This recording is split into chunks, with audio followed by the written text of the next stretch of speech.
What's going on, Alex? Welcome to the What's up? show. Thank you, Steph. Thank you for having me. Yeah, It's of been a course. long time coming, I guess. Yeah, because we met a long time ago back in the when I was in the shrug days. We did. And I was trying to do the mental math in my brain and think about when that was. And it had to be Yeah, it 2015. was probably 2015. Yeah.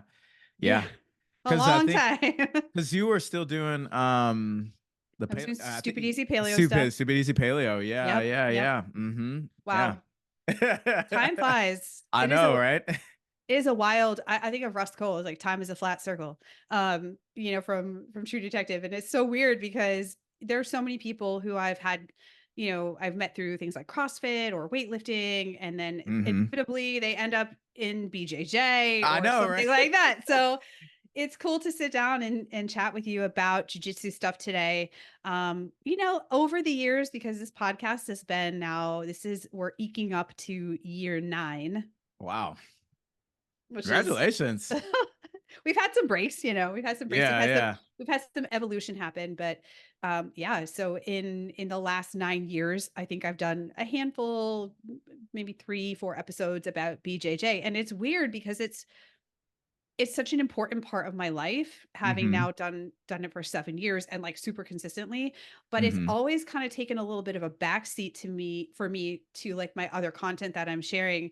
How about you? How did that come about for you? Is that something you're kind of like keeping it on the side? Do you weave it into your content now? Is it taking more of a front seat, if you Yeah. will?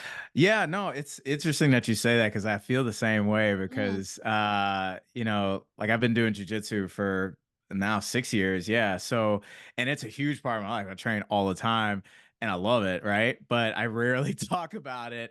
Um and just mainly because I think not a lot of people that probably follow us, like they probably don't train and because most people don't train jujitsu, but they're just like don't know what it is. And if I show a jujitsu video, like me rolling, it doesn't look like probably to a person who doesn't know what's going on, it looks like y'all are just rolling around or playing patty cake with each other. Like, what are y'all doing? Like, and and so I don't know. I feel like it's difficult to share that kind of stuff with my audience because they just don't know what's going on. But I've been trying to weave it in more. I've been trying to make more like jujitsu oriented content for nutrition for people who do jujitsu, not just like competitive jujitsu athletes, but like average everyday people like me who just want to train and they love it and they want to feel good on the mat. totally. Well, we're gonna get into a lot of that in this Yeah. show.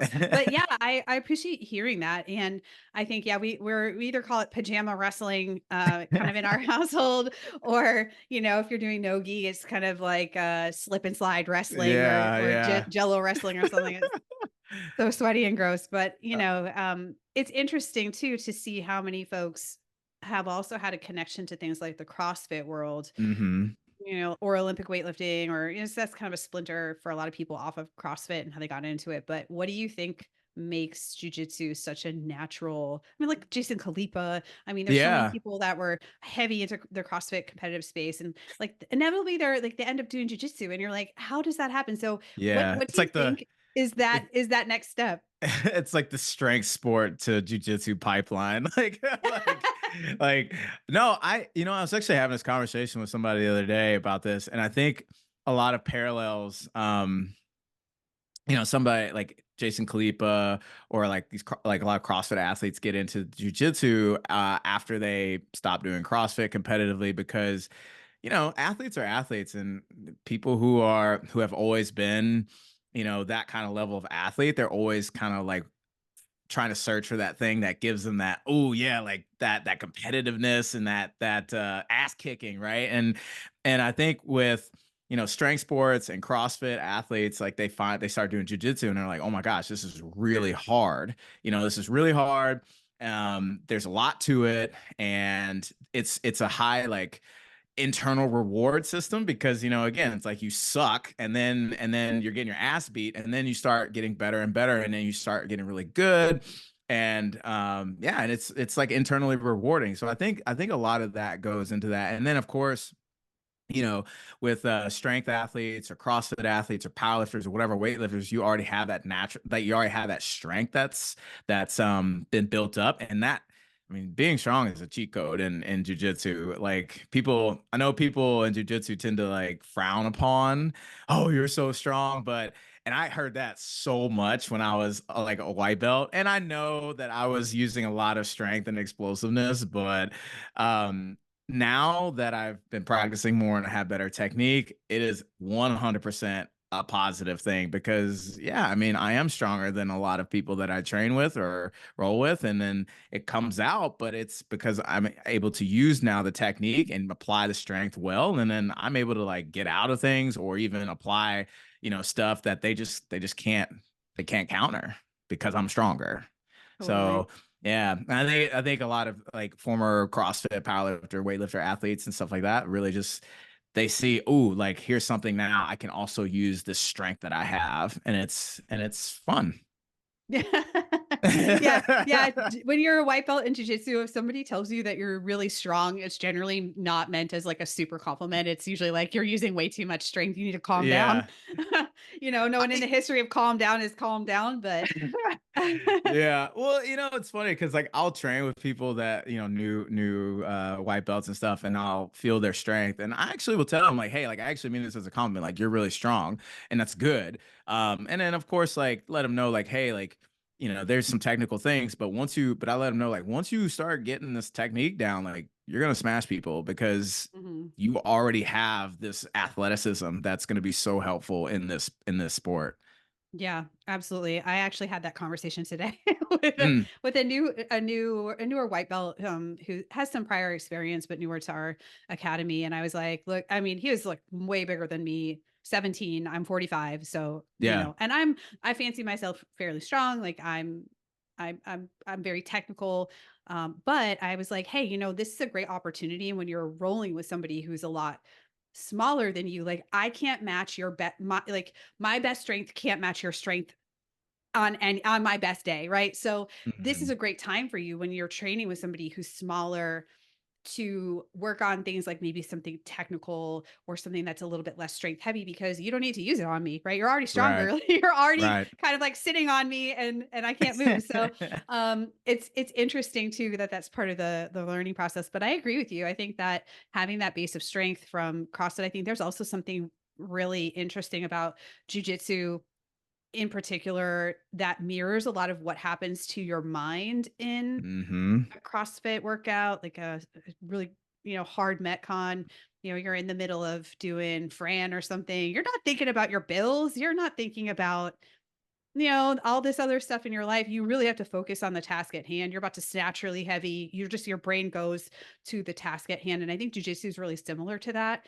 So I wonder if that's a piece of it as well. What do you think for you? I agree with that. Like, um, I mean, I think people should go to therapy, but yeah, Yes. dude, the mat is also a place where it's like, I can go and not worry about things that are on my mind. I can because you have to be present. Like you can't be somewhere else and somebody's trying to choke you. Like like you can't be off worrying about other things. You have to be in the moment. And I totally agree. Like when I was weightlifting, um, you competed in weightlifting, right? Mhm. Too. Like, yeah. Yep. Like when you go out there on a platform and you're just in the zone at that point. Like you put your hands on the bar and your body just does it. You don't even have to think about it, right? You're just in this like super flow state. And I get that from rolling. And I think that is something too that, yeah, when I first started to train and first started to do jujitsu, that's something I picked up on. It's like, oh, like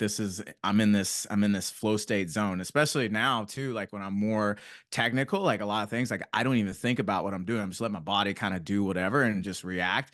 And that is a very cool feeling, and it's a little addicting. So I think a lot of people, who did strength sports or CrossFit or powerlifting or weightlifting, keep seeking out that feeling. Yeah, I couldn't agree more. And I also love what you said, and I'm going to mirror it back if anybody kind of missed it.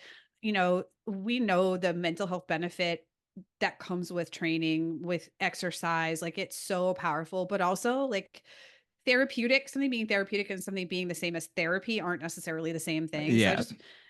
I think that's really important. And I know people are like, the gym is my therapy. And I'm like, it's like really therapeutic sometimes, but also like actual mental health therapy from a qualified professional is helpful as well. Hmm. So, just reminding folks that both of those are tools. And, I think that's just important to mention with just the way the world is Yeah, these days. But totally.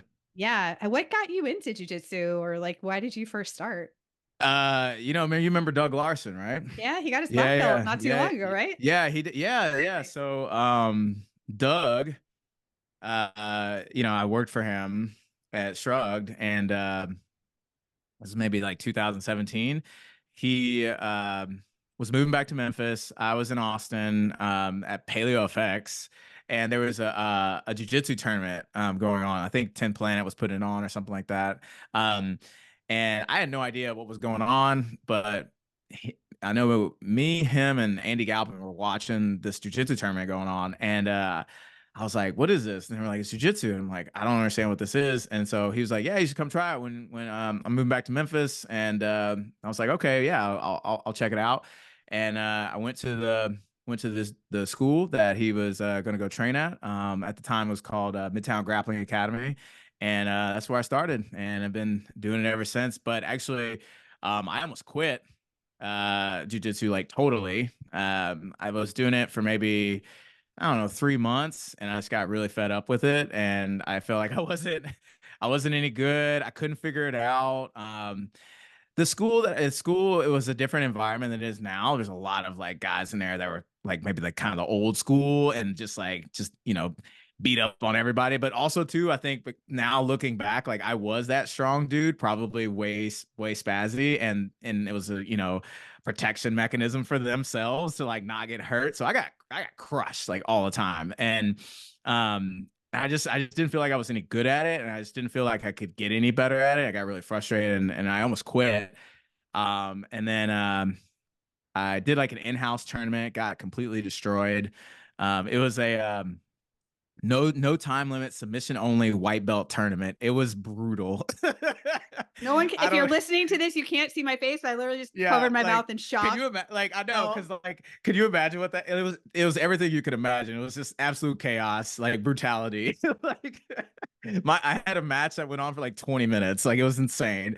But yeah, and then I think just because it was so difficult, it just kind of inspired me to like work harder at it. Like, I competed in weightlifting before, and I was really terrible, wasn't strong at it, and it just like made me want to get better at weightlifting. So this is kind of the same thing. And then, I mean, ever since then, it's been training. So I've been training for like 6 years, and moved to Texas, was training there. After the pandemic, like Texas, we opened up really quickly, and then so I only took a little bit of time off, and then just kept training through that. Got my purple belt like a couple years ago, and yeah, so I'm thinking about getting into another competition here soon. So yeah. I know you are about to compete, but yeah, I haven't competed since white belt, so we'll see what happens. Yeah, same. Yeah. This is one of the things we connected on in direct messages on Instagram. We were talking about this, and yeah, there's a competition coming up in April in the San Diego area, and I was like, "Oh, I don't know." And then I signed up for it, and it is also my first competition since white belt. I did one of our in-house competitions back then, and Hmm. my goal was to just not, you're talking about how the goal in this particular comp that you did was like submission only. My goal was just don't get submitted. That was Yeah. that was my only goal. Oh, you talking about And your when you were a white belt? yeah, the in-house is Yeah. like don't Okay. get Yeah. submitted, don't get submitted. I'm Yeah. okay with losing on points, but don't get submitted. So yeah, it's coming up. And I think I sent you one of the like puking emojis. Sort of like I signed up, but we'll see what happens. So I would love to kind of shift to talking about some Yeah. nutrition stuff. I'm Absolutely. sure we'll kind of interweave the two because much like what I talk about on this podcast, the training and nutrition and recovery practices are also integrated. I mean, they work together as a system, right? You can train really well only to a certain degree, but if your nutrition's like really struggling, you're going to end up feeling the effects of that, right? If your nutrition is great, but you're not getting the recovery that you need with the things that you're doing, then there's going to be something that shows in the training. So I would love to kind of dive into just like Hmm. dive into the pool here Yeah. of Yeah. some jujitsu stuff with nutrition, and I really appreciate what you said. And I think a lot of the listeners are going to resonate because one of the biggest rebuttals I get with folks when I'm talking about nutrition and I'm using the term athletic or athlete, I get, well, I'm not an elite athlete, or I'm not a competitor, or I'm not, the top tier. So this stuff isn't that important to me. And I love what you said earlier about, this is for kind of the everyday person who going to jujitsu several times a week is a time commitment. It's a Hmm. financial commitment, right? Like it's wonderful, but you're also spending the time. You're putting yourself out there. You're doing the thing. You're putting a lot of energy in. So when you're thinking about maybe not those top tier competitors who are going to be at Pans this weekend or something, but the people who are stepping on the mat, the everyday folks, what are, a couple of the, and we can probably dive off into subtopics, but what are a couple of the biggest sort of nutrition mistakes, missteps, pitfalls you Hmm. see with your people that they're falling into with their nutrition and jujitsu? And like, I guess we'll kind of kick it off there. Yeah. Yeah. I think the biggest thing, and this is where people are going to be like, look at me kind of cross-eyed because they, they'll be like, well, I think I'm eating enough, but there's a difference between, I think, eating enough calories sporadically, right? Like we can definitely overeat sometimes. And the thing is that that averages out and we average out and we can maintain, or even some people have issues with like, I keep gaining weight or whatnot. But there's a difference between actually fueling yourself consistently versus what normal people do is they may eat very a different way during the week, and then on the weekends they eat completely different, or they get super busy in their lives and they're like skipping meals or just not eating very balanced meals with enough protein and carbohydrates and good quality food. It's just all over the place, right? And I think that that is really probably the biggest thing that I will see with just even just my general clients. I just don't do jujitsu at all. But pretty much almost everybody I see has this issue if they're having issues with nutrition and having enough energy and having enough fuel to do what they're trying to do. It's this inconsistency with calories, and then inconsistency with getting enough nutrients and things like protein. Yeah, that's like probably the biggest thing that I'll see. And Mhm. again, like I said, like people will be like, "Oh, I'm eating enough food." I'm like, "Are you though?" Like, I mean, Yeah. you are, but you're not doing that on a consistent basis. Again, like there's a difference between like if you're going to jujitsu and training, let's just say 3 times a week or whatever, and you're training Monday, Wednesday, and Friday, right? And on those days, okay, maybe you're eating a lot because you just trained a lot, but then on Tuesdays and Thursdays, and it's a free for all, and you're probably not eating that much or whatever. And then on the weekends, who knows what's happening? You're not, you're maybe over consuming calories doing stuff like going out for tacos and margaritas and basket of chips and stuff like that. So again, it's like it's not optimal fueling. And so then what's going to happen is like you're not going to feel probably your best. You're not going to perform your best when you're actually trying to train because you're not giving your body consistently that fuel. Yep. Absolutely. Um, I see this as well. I call it eating chaos. It's just Eating like chaos. That's it's great. just chaos with and it's the schedule, it's not having a plan, like not being Yeah. prepared, right? Like there's so Hmm. much that I'm sure that you see as well. And the midday black hole is another Yeah. one. You're just like, what happened? I fell What into a happened? Zoom It's meeting. five And o'clock. Yeah. yeah, I haven't eaten it, all day. for Like, sure. For sure. Yeah. And then you had to like get yourself off the desk and drive to jujitsu. And now it's, maybe you do 5 p.m. or 6 p.m. in the evening, or maybe you're a noon person.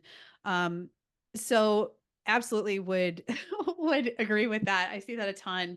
Um, I think that for the listeners here, one of the things that oftentimes comes up, and even in jujitsu, is the idea that you know, sensitivity to weight is a big thing, and a lot of people mhm. get involved in jujitsu for fitness, right? For general exercise and kind of thinking of the general population. Um, how do you approach that as a coach, as a nutritionist who is working with your clients who have an activity like they're like, yes, I'm doing this. I'm lifting weights, I'm going to the gym, I'm getting in jujitsu, but Mm, they're already like a little bit sensitive to the idea of caloric intake, for example. yeah. So what are maybe a couple of practical implementation tips that you work with your clients? Because I think there would be a lot of people who are like really afraid of even the word calories, or they're really Right. it holds a lot of meaning and a lot of power for people. So how do you help people to kind of flip the script from like a mindset perspective that fueling is important and calories are a good thing? And Yeah. Yeah. how do you work with that as a coach? Yeah, I mean, it really depends on the person. Because I have a few clients that I can think of right now that I work with. I have one guy, he's a black belt. He's trying to train to compete and he's got to make weight. So, we're tracking his food. You know, I had to quickly get him into that because he was like, oh, like I want to compete in like 3 months and I got to make this weight. So like, okay, well, we're gonna need to track our food and track your calories.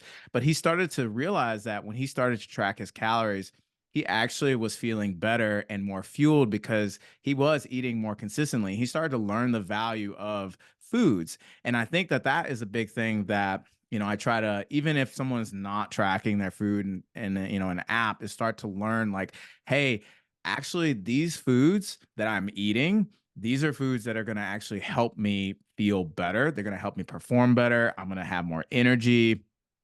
I think that is really a big mindset shift of like not looking at things like, oh, this just has calories or I'm gonna gain weight, but it's like actually how is this food gonna help me kick some more ass, right? Mhm. And recover, right? And so that's something I really try to like help people see through the process of being getting more awareness about what they're doing and how they're eating. And we don't have to sit there and track calories and track macros. I have another client, like we started with just like, hey, she does jujitsu with me, and I'm like, hey, we're gonna take pictures of all your food, and we're gonna see like what are you choosing, what are you eating, how balanced are your meals, meaning like do your meals have a protein in it, some kind of lean protein, do your meals have some kind of vegetable and a carbohydrate source like a rice or a potato or quinoa or whatever, and do they have some healthy fats? And then once she started to do that, started to understand, it's like, oh, if I eat this way, then I have a lot more energy and I have a lot more ability to do all these things that I want to do. Oh, okay, now this is how I'm going to eat. And now we've progressed into tracking calories and seeing how can we optimize that for her because she does have weight loss goals. How can we make that now where we can have both of those things? And I think that's really where people really sometimes, again, they always think that like, oh, it's only going to be about weight loss, but it really can be about both of those things, like Yeah. performance and managing your weight. Yeah, and when you think about, much to your point, the behaviors that you have to engage in, Right. for both of those, they oftentimes will line up pretty well, at least with the big rocks in most Hmm. cases. And yeah, I appreciate that. One of the questions we asked our social media in stories, what are your questions about jujitsu? And Hmm. and so the next question, there was this first question that was submitted. And I thought this is a great jumping off point to talk a little bit more about some of the finer details. So you mentioned Mm. like overall fueling, making sure you have enough calories and not having chaotic eating, which of course, if you're struggling with that stuff, work with a coach, right? It's Right. really powerful to just kind of create a plan, get your priorities straight. But this question is BJJ a cardio workout? Mm. And I think a good question that comes off of this is that, as you and I are working with people in terms of fueling and performance, and we're always talking about like intense kind of training, Mm. sometimes BJJ falls into that gray area for people. They're like, well, it's not a triathlon and it's not cycling or running, but it's also not strength training. Like, what is it in terms of energy systems or like what kind of Yeah. exercise? So, you want to tackle that for the good I listeners? mean, if you've done jujitsu even once, you're gonna be out of breath. Like I feel like my cardio is the main limiter for me. Like when I'm training, like a scramble. I don't know if people know the terminologies of what things are. But, anytime I hit a scramble with somebody where we're trying to fight for position, man, Mhm. it's like the thing I could probably compare it to is probably doing a set of thrusters, right? Or doing a bunch of like pull-ups and you're just gassed after that. Like you got to take a breather. So Mhm. I don't know. I mean, yeah, I mean, there's definitely also obviously elements of cardio in jujitsu. I mean, I don't know. I mean, what would you say? Would you say it's more like because it's so mixed because it can Yeah. slow down, you could speed up, like it's practically all the systems. Yeah, and I think that's exactly what I would say. It's very there's a very wide spectrum of the types of intensities that you might experience Hmm. in a jujitsu session. And just because you're a white belt doesn't mean it's necessarily going to be necessarily easier or harder than a black belt. We know that white belts they don't have movement economy, Yeah, they use a right? lot more strength, a lot You're more using a lot. explosiveness. Yeah. And my friend Alex Sterner over at Electrum Performance, they post this reel from time to time, and it's like the black belt is on his back, and he's in open guard, and he takes out a cell phone, and he's just casually having a conversation, and the white belt is like running all around, and we've all Yeah. been there, right? Yep. But the higher belt rank you get, typically the better movement economy you have, so you're spending less energy to kind of get into the positions that you need. um, Hmm. you do build up efficiency to some degree in sort of the types of intensities of cardio that we see. So if we're drilling, we're tending to drill and we're in a low heart rate for the most part, right? Right. Zone one, zone two, unless we're doing positional sparring or something. But hey, you're just like going to work on a leg weave pass. We're probably not going to be sweating Yeah. and writhing around. But I sweat during drilling, but because I'm just a very yeah, heavy some sweater. people, yeah, we're gonna talk about hydration later too, because this is important. But then you do have those roles, right? If your gym is heavy on sparring, for example, you're gonna go 6 minutes, and Hmm. you might go with someone who's a bit spicy that day, and Yep. so you've got to meet their energy. Or maybe you're an upper belt and you're going to go with a lower belt, and you're like, I'm just going to manage this round and control the pace, and so you Hmm. bring the pace down a little bit. So I think it kind of hits all areas of that spectrum. And if anybody gets into BJJ and you wear something like a whoop, or I don't know, an Aura ring doesn't really necessarily work for us in our sport, but you're wearing something, that heart rate monitor that gives you some of that data, like look at where your heart rate zones are throughout your class, and you're probably going to see that there's a little Yeah. bit of everything. Yeah. So yeah, I think that's probably a good lead into the next question, which is everybody still is confused about carbs. And I Mm. love how you talk about this on your social media, for sort of the average, again, more casual slash recreational jujitsu athlete, what is the role of carbohydrates for these types of jujitsu players? Yeah. Um, and where do they go from there in terms of making sense of it? Yeah, I mean, kind of like what we talked about, like there's a vast range of spectrum of energy demands from jujitsu. But I mean, we do get into the high intensities. I mean, if you're doing some very hard rounds, I don't know how many rounds that you do in a training session, but I mean, we usually do like 3 or 4. Um, and I mean, yeah, I mean, it can get really intense, especially if it's like an advanced class or comp class, right?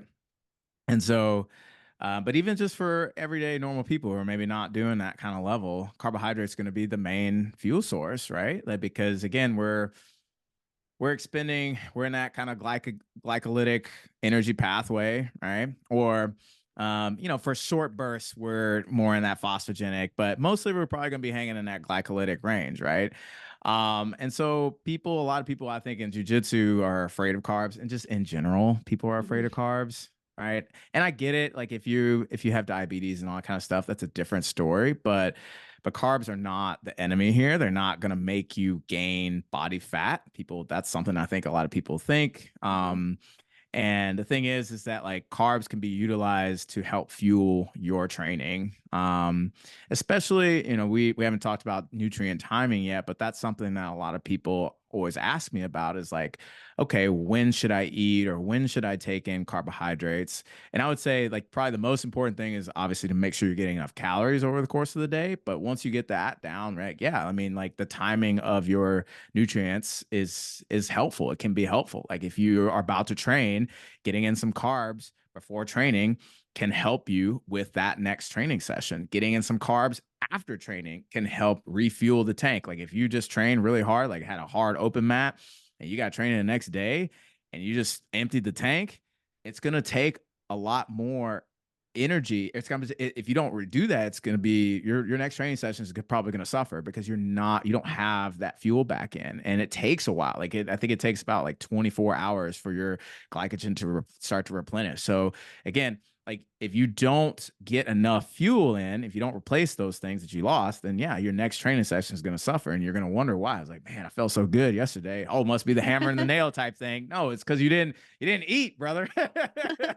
Totally. Yeah. So yeah. Or like we just talked about this before we turned on the mics, like the guys who are going super, super low carb and they just smell I like smell your ketones. yeah, like you just like what? Like why do you like yeah, because you're not getting enough carbohydrates. And then Yeah. I've talked to some of those guys that they were like, man, I just feel really spent. I'm like, well, how many carbs are you eating? Like, oh no, I'm eating low carb, or I'm fasting right now. And I'm like, well, this is probably why you don't feel all that great. Yeah. So yeah. There's so much on the nutrient timing aspect that we can jump into. Hmm. One note I'll make here for the women in, obviously this podcast is mostly designed for women over 40 is, I am a woman over 40 who does jujitsu. So and I see a fair amount of us in growing in popularity with our age group, which is cool.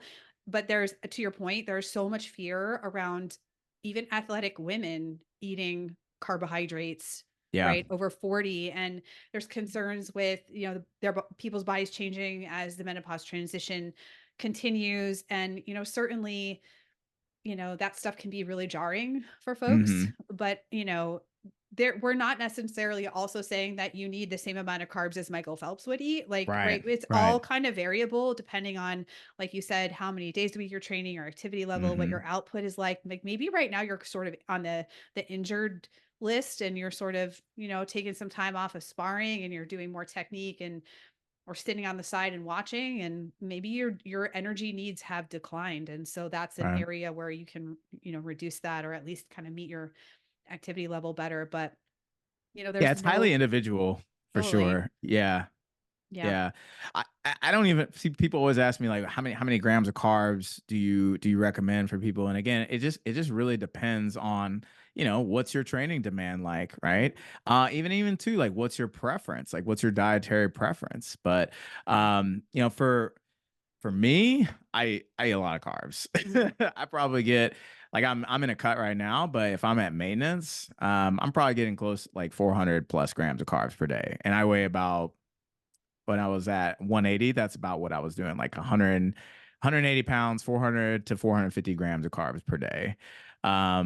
And again, There so a it's bunch just, of people just was like start fanning themselves like, oh my God, that's a lot. yeah, I But know. again, it's very variable to It's your very activity variable, level. right? Yeah. Exactly, Yeah, exactly. And I totally. mean, I train a lot. So, but if somebody who doesn't train as much, they may not need as much, right? And so you kind of have to find what that place is for you. I would say if you're training jujitsu, a good place probably to start is just like 1 gram per pound. I think that's really per pound of body weight. I think Mhm. that's generally a pretty easy place to start, and then you can adjust up or down based on that.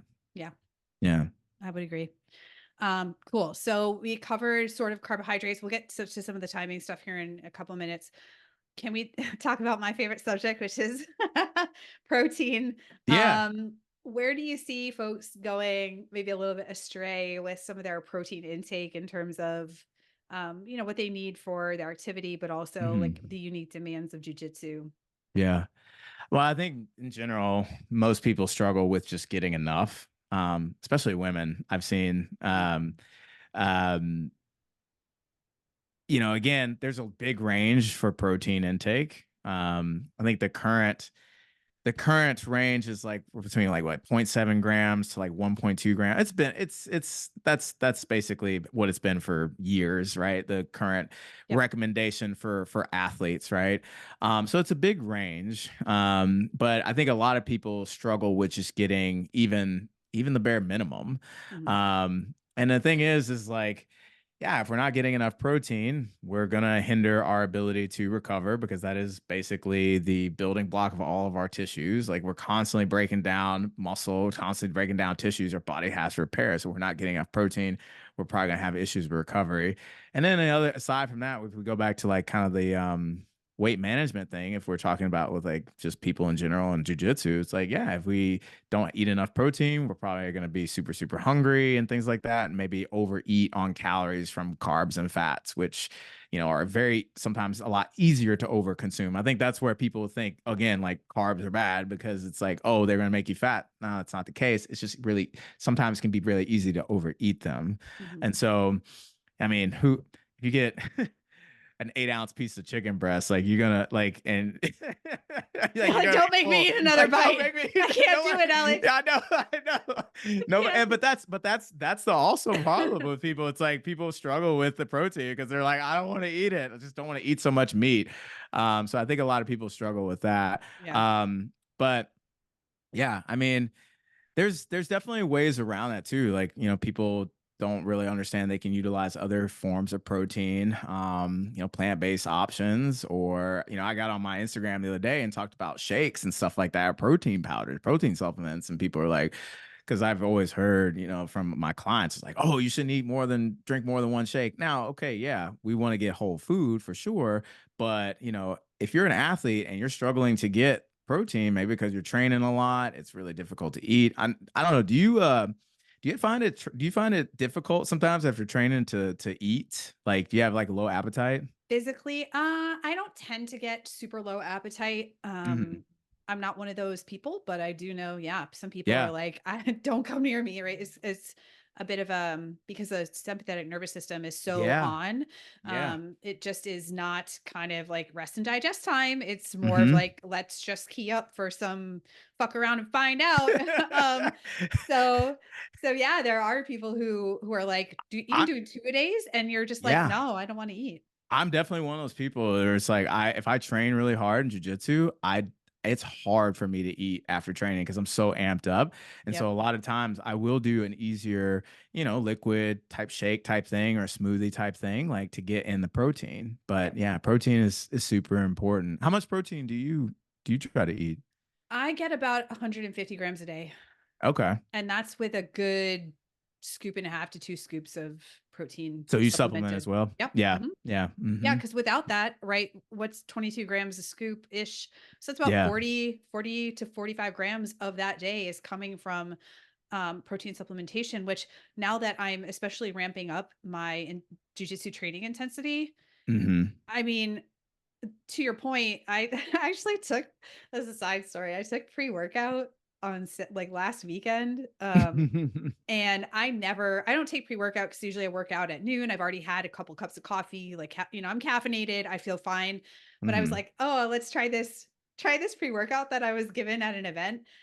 I was hating life. It was too much for me. And so I Yeah. came home that day, and it was kind of to your point, what you said. I ended up making a frozen banana and protein, sort of frozen smoothie, and just drank Hmm. that. And then after that was settled, had my next meal. But yeah, for me, I have to get something to help me supplement because it's really tough. It's really tough. And I think people have been sold this idea that, you're cheating or it's bad, or, Hmm.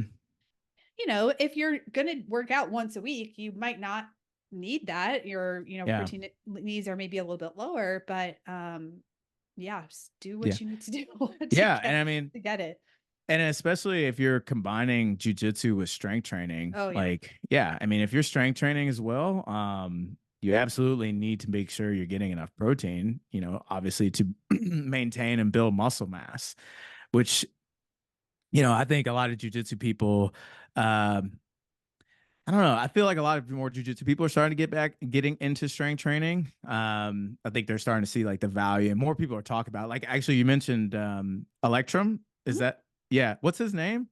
Alex Okay, yeah, Sterner. yeah. I follow Yeah. him. Yeah, Yeah. yeah. I follow him. But yeah, he posts some really good content on like strength training for jujitsu athletes, which I think a lot of people are starting to recognize the benefits, like, for joint health, for injury prevention, not just for performance. But yeah, if you're going to be combining strength training with something like jujitsu, yeah, you absolutely need to make sure you're eating enough protein. Yeah. 100%. And when you were talking about earlier strength, we were talking about being strong in jujitsu. It's definitely important for those reasons, right? Injury Hmm. prevention, like keeping your joints as stable and strong as possible. Joint injuries are actually pretty common in this sport, and sometimes freak things happen. You get hurt, like, Crack a few I don't know. fingers. Yeah. Show your fingers to the Yeah, camera. I know. Like it's, oh my God. Oh, we were joking about Things that they too, don't but tell you when you things start they don't tell jujitsu. you. Yeah, but yeah, Yeah. you're to your point, you're going to have a little bit more wear and tear. Hmm. And so making sure that you can recover and rebuild those tissues and keep on top of that is really important.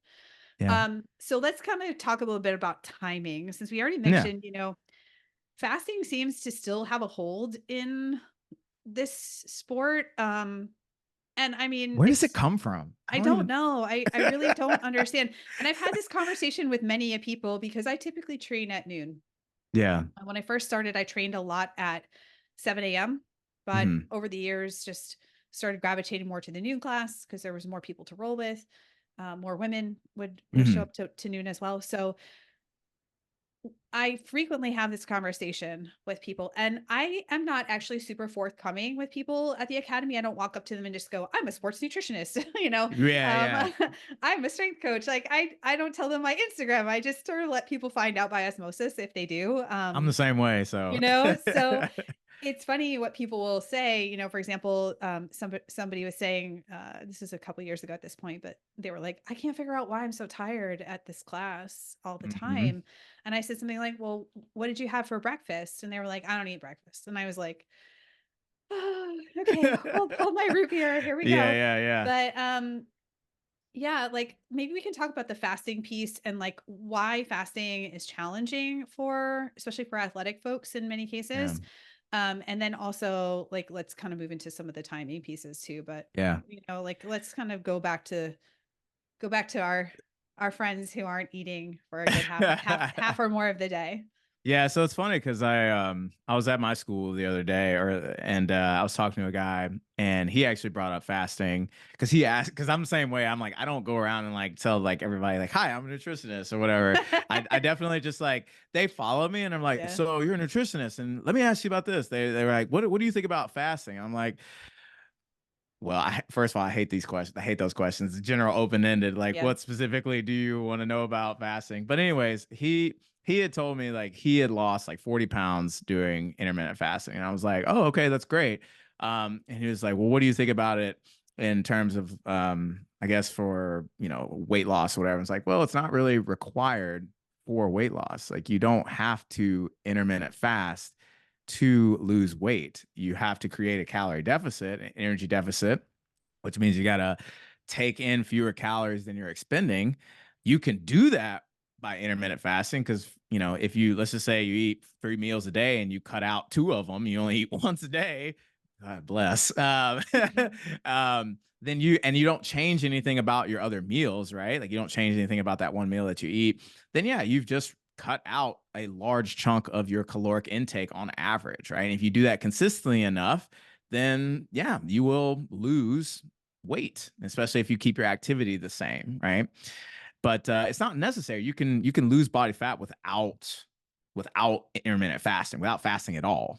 And so I don't know if he bought it or not. I think he still is kind of his mind. It's like, I don't know, but that is what it is. And some people may fast for other reasons. They may fast for digestive reasons. They may fast for there's research being done on fasting. It's mixed, but yeah, there might be some benefits to it. But at the end of the day, if we're talking about weight loss, it's not necessary. Now, from a performance standpoint, it's not something I would recommend, especially if you train something like jujitsu, right?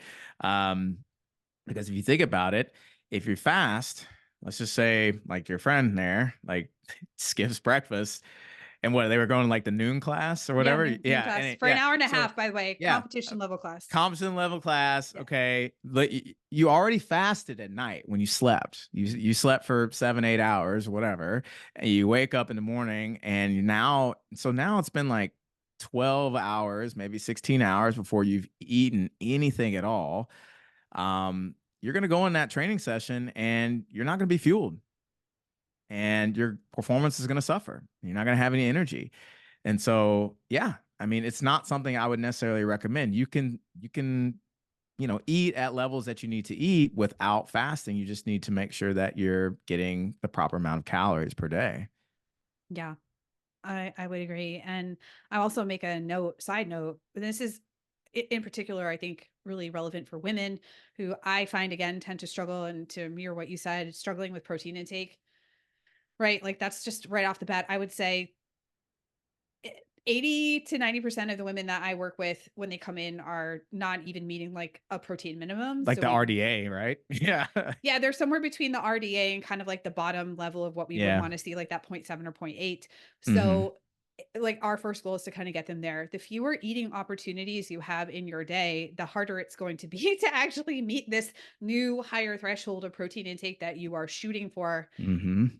And to your point, not everybody is needing to reduce caloric intake. A lot Right. of the people that I work with are coming off of years and years of really pushing the boat out with chronic Hmm. dieting and things of that Hmm. nature. So in some cases it's about restoring caloric intake slowly and methodically over Yeah. time. But yeah, it, like you said, there are maybe some benefits coming out as studies. We don't know where studies and science is going to go with this, Right. but the other reason people oftentimes bring up with fasting is autophagy, and it's like we also get Yeah. autophagy from exercise. So you're Yeah. exercising, you're already getting that in your day. Like that's and, great. and I don't think that there's a whole lot of like the daily 16 hour. I don't think that actually does a whole lot, from what I understand. Right.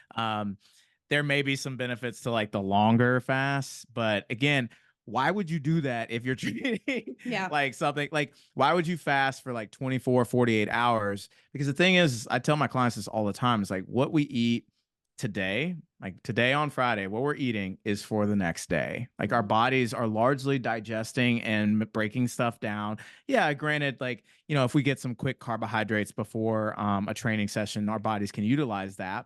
But for the most part, if like we eat this big meal, like right before we go train, our bodies are still digesting that. So it's not something that we're going to immediately utilize. Your body's going to utilize the stored energy that it already has, the stored substrates that it already has, and break those down first.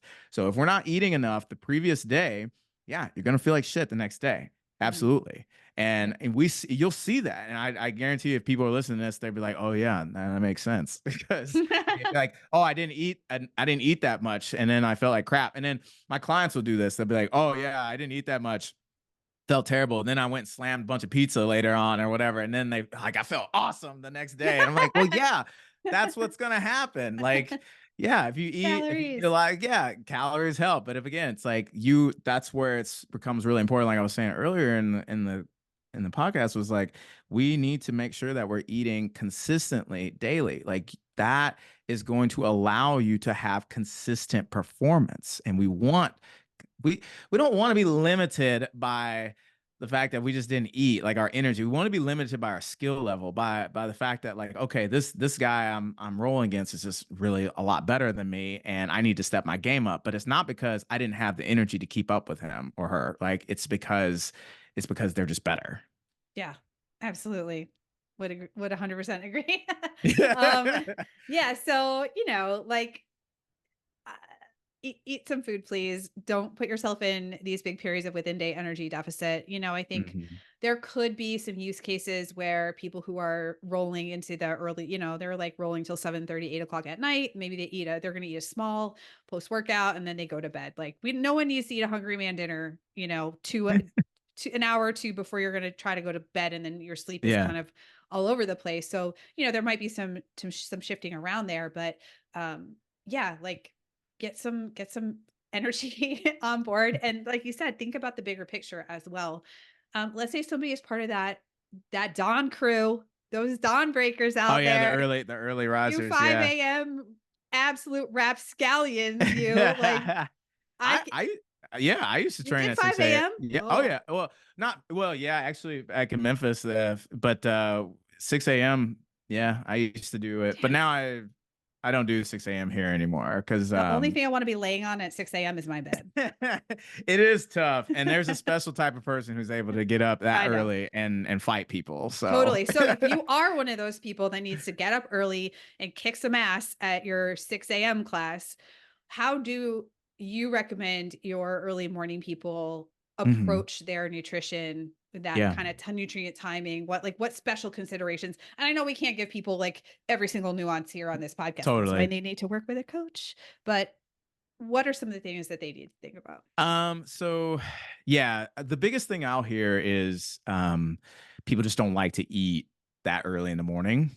And it's difficult and they're about to go train and they wake and like for me when I was training 6 a.m., I literally 5:45, I'm waking up. I'm not yeah, like I live close to the gym so I can walk there, but like even when I had to drive, I'm not waking up 2 hours beforehand to eat. So, what I would suggest is if that's you, I would focus on the night before again, because things have to break down, right? So, if we're eating a solid meal the night before with enough carbohydrates, protein, and fats in it, then we'll have some energy for the next day. And especially if that whole day we've eaten enough calories. So, if your caloric maintenance is 2,500 calories and you were tracking your food and you're hitting that 2,500 and that's maintenance for you and you're getting a nice, solid meal at night before you, and in the evening, I think you should be okay. Jiu-jitsu is one of those things I think you can train fasted, right? And be okay. Now I would really suggest getting in some food afterward though. So after you train, you come home, I would definitely have some protein, have some carbohydrates, 100%, and then eat as regular for the rest of the day. If you're a person that can tolerate a little bit of food before you train, yeah, something quick, something easily digestible. I like really easy things like banana or applesauce or something like that. Something that's going to be really super easy, not gonna mess up your digestion at all, cause you to have an accident on the mat. Like, Nobody wants that. no one wants that. Nobody wants that. As far as like protein, you might be okay with just you don't necessarily have to do that. And there's very few things that you probably could do that early in the morning. You could probably do a protein shake and be okay with that. But I would suggest something like easy carbs, like even something like maybe like cereal. But keep it small, keep it light, so you don't get any kind of issues on the mat. Yep. Yeah, Yeah. like if I have to go out, I usually run in the morning. So, Hmm. like a rice cake A and rice some cake. Yeah. jelly with Yeah. I don't sometimes don't even have well, I usually have my protein shake in the morning, but even half of it and save, drink the other half later and then add whatever Hmm. meal I'm gonna have. So yeah, I know for a lot of my women, especially over 40, like they just tend to find that they're like, really conditioned to fasted cardio.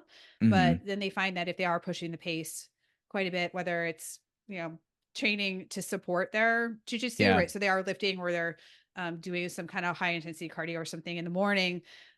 They tend to feel a lot better with a little bit of something. But like you said, you kind of Yeah. have to experiment and find out what works well for your body and it like is palatable and tasty for you. Like not everybody wants to eat a hard boiled egg and I don't know, No, that's some not other me. stuff. Oh, actually, I forgot to. So you can also do something during your training. Mm, I like liquid IV mhm. for that particular purpose, like electrolytes plus carbohydrates. Or you can make your own. Liquid IV is definitely expensive. But you could get in some like liquid carbs during training. And let's just say you're taking a little water break or whatever, just sip on it while you're training. That can help get you through. Or you can make a little protein shake as well. And like, especially if you have It just depends, obviously, how long a training session you are. If you're only training for like maybe an hour, you got one class. But I've been to some schools like AOJ where they train all morning, like Mhm. 6 a.m. to like 9. Like they train Mhm. for three Yeah. hours in the morning. It's crazy. Yeah. So if you're in that camp, like where you have a lot of training in the morning, then you would definitely want to have something intra, like, take a little break, get some water, and then have some electrolytes, some carbohydrates in there. Maybe have like a little snack with you too, like Yep. something easily digestible that you can get in between. Those little I'm doing this to the Squeezies. camera. Yeah, Yeah, yeah, the little yeah. applesauce squeezies, like Yeah, those sorts of yeah. things are great because they're just like Yeah. you just pop the top. I was also gonna say, I like I Fuel for Fire. You ever yes, had those? The Fuel for, yep. yeah, yeah, Fuel for Fire things. Fuel for Yeah. Fire, they're tasty. Another one Mm-hmm. that I've used is First Form. They have an intra-workout that Mm-hmm. is also carbohydrate, electrolyte, it has BCAAs in it, which, whatever. But that one is one that I'll oftentimes use when our training sessions are fairly long or we're doing a lot of rounds like Saturdays. Yeah. We're in there, we're doing sometimes 8 rounds, Woo.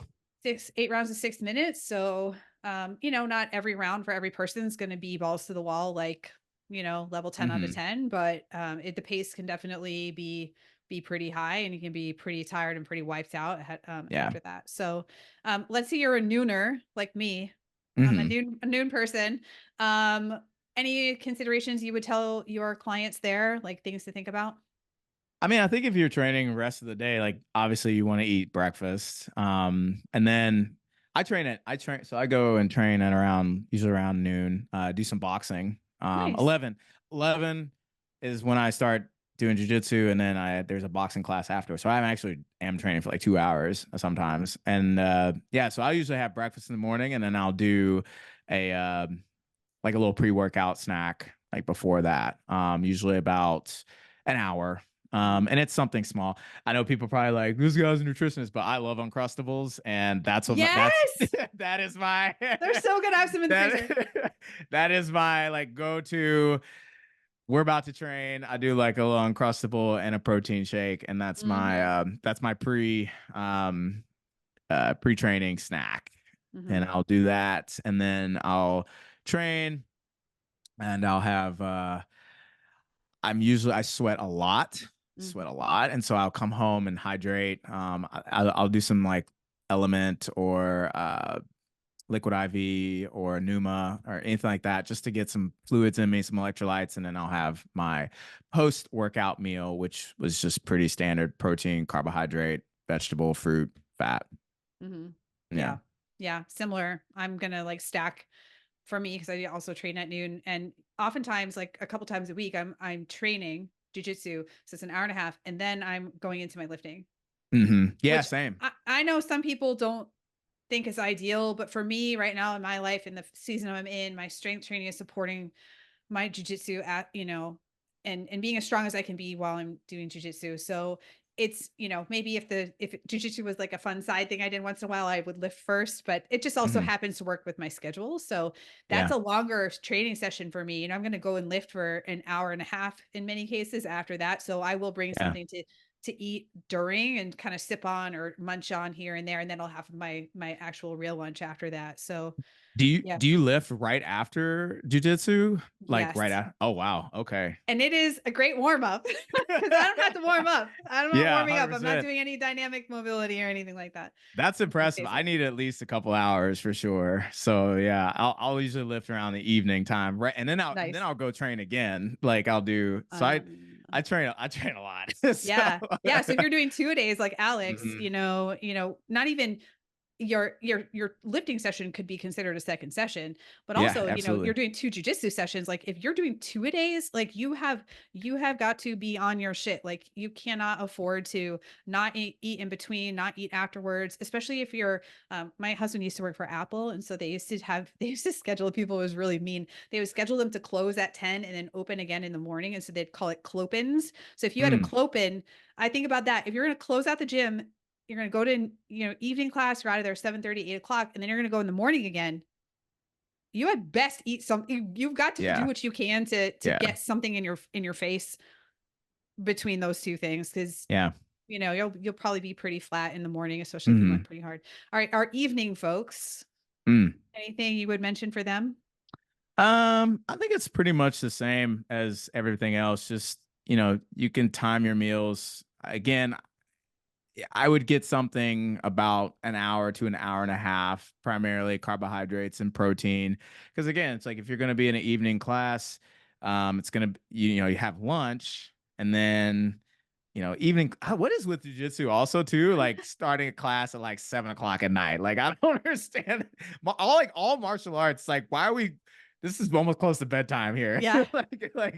But yeah, so like you have lunch maybe midday, and then if you have a snack around like another meal like a 3, that's still you may not go to jujitsu until like 6, right? So yeah, you got to be it's you got to be careful with like the timing of that, but I would say anything 2 hours or so within that window. Yeah, Totally. yeah, Yeah. I think the evening is an interesting one because people assume they're like, yeah, I've had an opportunity to eat a couple meals ahead of hmm that.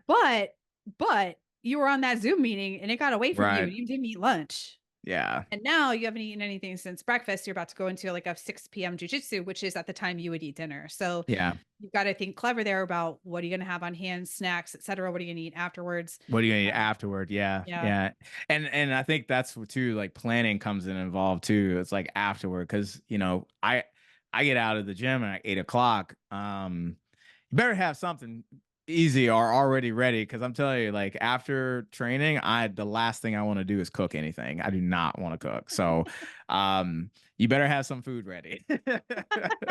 Yeah, totally, totally would agree. One thing you've alluded to a couple times, but hydration, and Mhm. you already admitted to being a heavy sweater.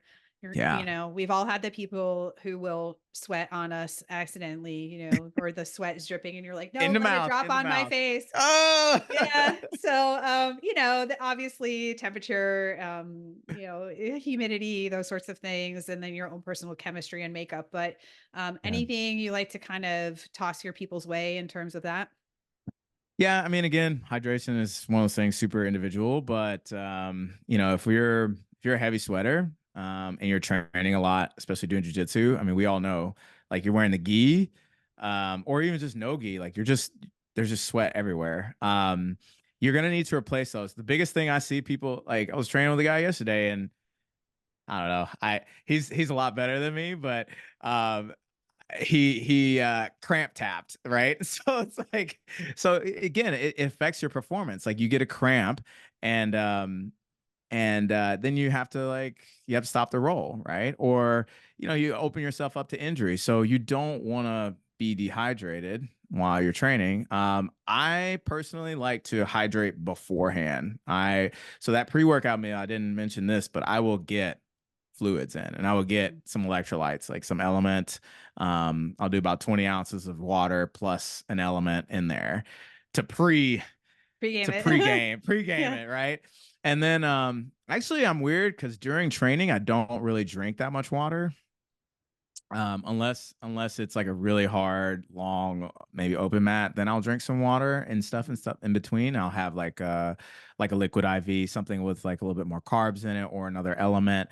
It's after when I get home, that's when I'll try to really replace all the fluids that I lost. Like I've weighed myself and I've lost like 6 or 7 pounds. It's Yeah. insane. Like I Mhm. sweat so much. And that's, over a course of like 2 hours, 3 hours of training.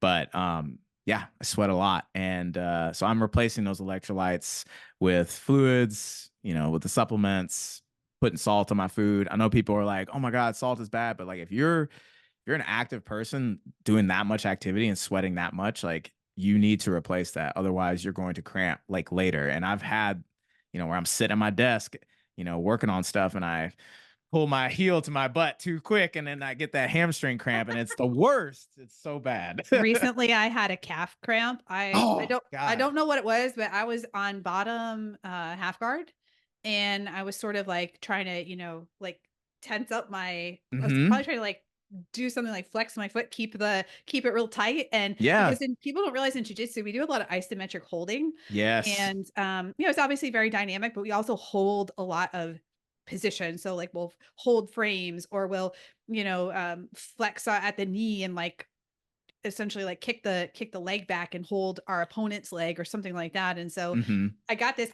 calf cramp and I was like, shit, like this is not good. And it was sore Yeah. for a few days. So yeah, Yeah. I think that was definitely one where, I wasn't as up on, like I was training more, right? Training Mhm. with higher intensities, and I was slacking a little bit on my Yeah. hydration. Also mentioned too here for the women listening to this podcast, a couple things. If you're in your luteal phase of your menstrual cycle, your body temperature will be higher by as much as a half to a full degree. So Mhm. heat will feel hotter.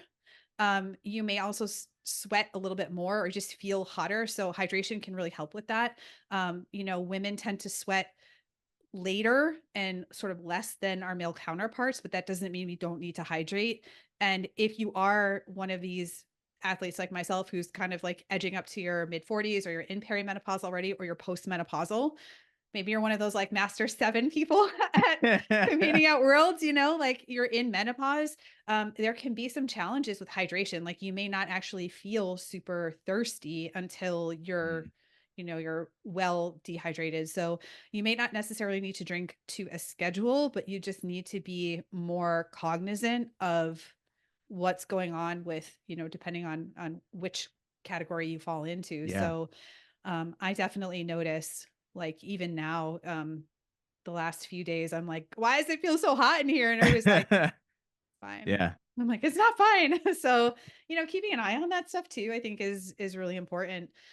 I think there's this idea that like you're tough, like you're super tough if you don't drink anything or eat anything. And maybe that has part of like why it's kind of part of jujitsu culture in some ways, I've heard a some toughness. schools that they don't let it's like like comp classes and You're not stuff like allowed that. to. It's like you're Wow. not allowed to drink water. Like Wow. no water breaks. Yeah. That's intense. Yeah. That's intense. Oh, Huh. Interesting. yeah. I know, I roll. I'm not going to co-sign that one. Yeah, no, I'm not. Yeah, definitely not. I don't know what that does, but it's like some of that old school probably, mentality, but Yeah. it's not helpful, I don't think. So Yeah. maybe mentally helpful, but physically not helpful. Yeah, for sure. Yeah. Any last like little things we didn't Actually, I touch was on? gonna ask you about this might be TMI to talk about, but like from a hydration standpoint, Yeah. I've actually noticed that when I'm more dehydrated, my digestion suffers. And Oh, yes. yeah. Oh, you've noticed that? Well, for me personally, not as much, but with my clients. Mhm. So most of the women I work with are over 40, usually between the ages of 45 and early 50s. And, one of the interesting things with the decline of estrogen after menopause is the the risk of developing things like chronic constipation. Yep. That's what I was gonna say. Yeah, so transit time Yeah.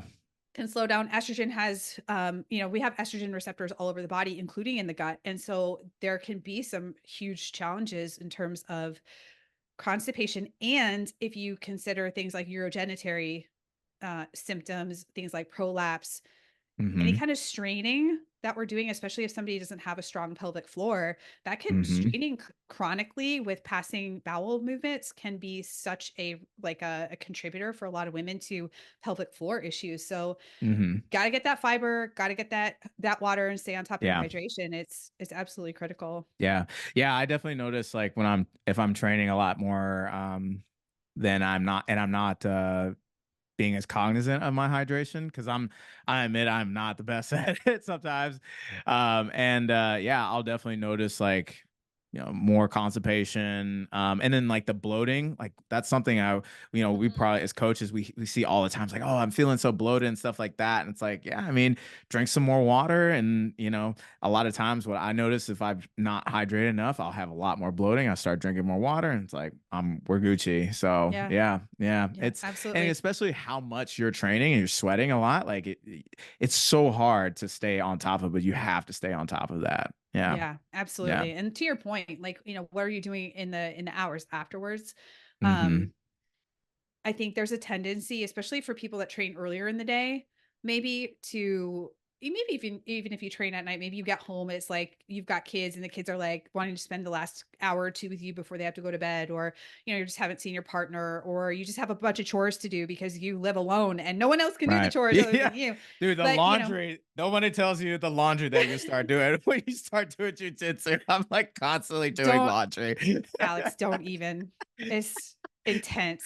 But even with people who go to work afterwards, or they're going to come home and run the household or whatever it is, Yeah. there's this tendency to kind of like we turn off our brain a little bit with like where like the training is done. I, Hmm. I think you've done a beautiful job on this episode bringing up how it's also what we do around our training, and this is what I'm also trying to get across to people. Like you might not be competing, and jujitsu might not be your job. It's not how you make your living.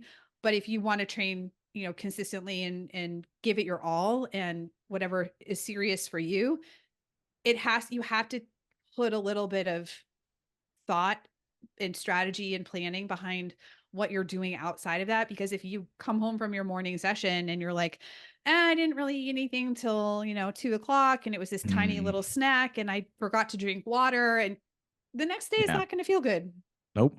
Yeah. or the day after that, probably. Yeah. So, Yeah. And you're not gonna progress as you probably could, you know. I think a lot of people, jujitsu is very hard and we love to get better at it and stuff like that. And I mean, it takes time, obviously, but I think a lot of people leave a lot on the table in terms of their, ability to progress in the sport just by simply not doing these things. yeah, Yeah. absolutely. I thought it would be fun to ask you a couple of rapid fire questions. I'm terrible at these. All right. Favorite takedown? Single leg for sure. Okay. Do you want to elaborate on that? I'm a very takedown averse. I am a guard puller, but yes. But single leg is like I think the safest takedown for a guard puller. So Interesting. Interesting. yeah. I would say Or a foot sweep. Or a foot sweep. Yeah. ankle pick Ankle pick. is one Yeah. of my favorites Yeah. because it's kind of low risk. Um, arm bar or triangle? Arm bars. I'm a Okay. big I'm a Okay. big I'm a big breaking limbs type person. Oh, all right. All right. Yeah. Open guard or closed guard? Open guard. I Open play guard. spider Yeah. guard for sure. That's why my hands are all jacked up. Yeah. Jacked up hands for life. Okay. And then one thing you wish you could go back and tell yourself as a white belt. Hmm. That one's tough. Um, I think the biggest thing is learn concepts of jujitsu rather than worry about like learning all these moves. Cause I think that was the biggest overwhelming part of me. I was like, I don't remember these steps. Like, um, and of course, like you got to learn the steps. That's like you learn the steps over time. But I think learning concepts, like what constitutes a frame, what constitutes a guard, what constitutes like what's a hip escape. Like I don't think I learned how to hip escape until like properly until like blue belt, like late blue belt. So I heard a as story. embarrassing as that is, I heard a yeah. story, and I won't name names about like academies or anything like that, but I heard a story that somebody was at a belt test, watching a belt test, Hmm. and the person was testing for their purple belt, and they didn't know how to break, fall, and stand up in base. Yeah, no, yeah, no, yeah, So, yeah. yeah. I mean, those are some things I think I wish I think I would have fared better and be better technically if I had just focused more on concepts rather than trying to learn individual moves. Yeah, and obviously and honestly, to calm the fuck down. Don't don't be. I tell us people I'm rolling with too, and when I see the spaz come out in people, I'm like, hey brother, just chill. Yeah. Yeah. Yeah, That's something I absolutely. wish I would have been told. Just like, just calm down. Yeah, you're not going to get your black belt tomorrow. No, yeah. Um yeah, and I think like that's such a wise lesson Yeah. is the concept that like for the average person, who's training Mhm. an average amount and isn't like some incredibly talented, gifted, like just phenom at this sport, you know, you're looking at maybe 7, 8, 10 years before you get a black Yeah. belt in a lot of cases. Like it is truly the journey. And you're going to have days where you're like, well, I I'm feel terrible. I fueled well and I hydrated and I was still the nail. And like Hmm. at worst, it was a workout today. And like, maybe I learned something. So Yeah. you're going to Yeah. have a lot of those days. And if you let the, like, I have to be the best every day, you know, drive everything you're doing, Yeah.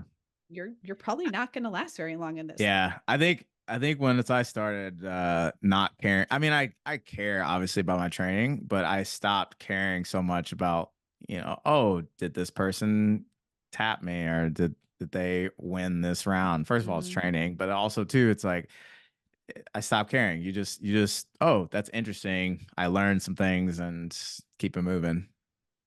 Yeah. Yeah. You either win or you learn, and there's definitely a lot to be learned there's a lot to learn when you win, but there's Yeah. oftentimes way more to learn when you Yeah. don't win. What's And your favorite takedown? you're saying as a guard puller, which is why I kind I of know. raised my hands in support there. I do pull guard fairly frequently. I've been working on putting the collar drag back in my Collar game drag? Yeah.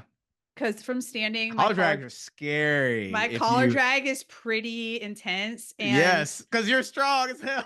Like I don't somebody's want gonna to face hurt plant. I No, don't want to do hurt it. anyone in the Do gym, it. you know. So Yeah, yeah, obviously you're training partners, but hey, when you go out there, yank the shit out of it.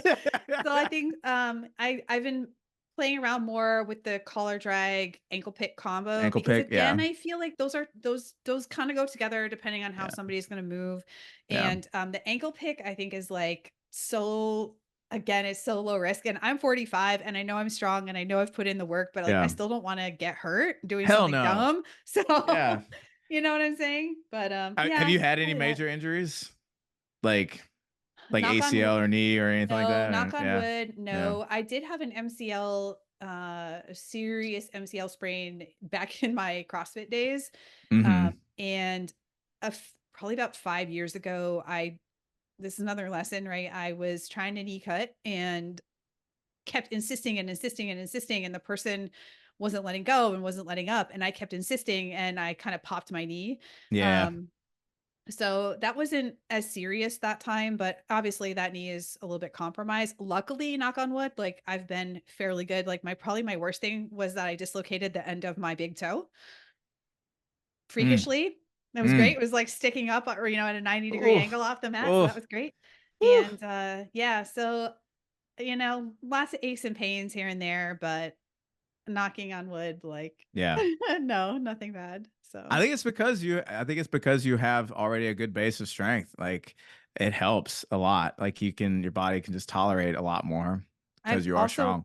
yeah, I think so. And I've also learned to be more, to your point, I've learned to try to put myself in less risky positions. Now, again, that Yeah. doesn't mean that bad things aren't going to happen or a freak thing couldn't happen, but I like to tell the white belts, I'm like, keep your arms and legs inside the ride at all times. Like, Yes, anytime you that's let so good. your arms and legs go out, you're Yeah. putting yourself at a bit more risk. So if I am Hmm. rolling with somebody who's a bit less predictable, I will oftentimes, and I love to stand. Hmm. I love standing, like a standing game. I love like open guard. There's a lot of leg action involved in that. I've been told people are like, your legs are like arms. And I'm like, yes, I love it. Yes, that's yeah. So I love those games. And yet I've also learned that if somebody I feel they're very unpredictable, try to, I'll try to fight from my knees or Hmm.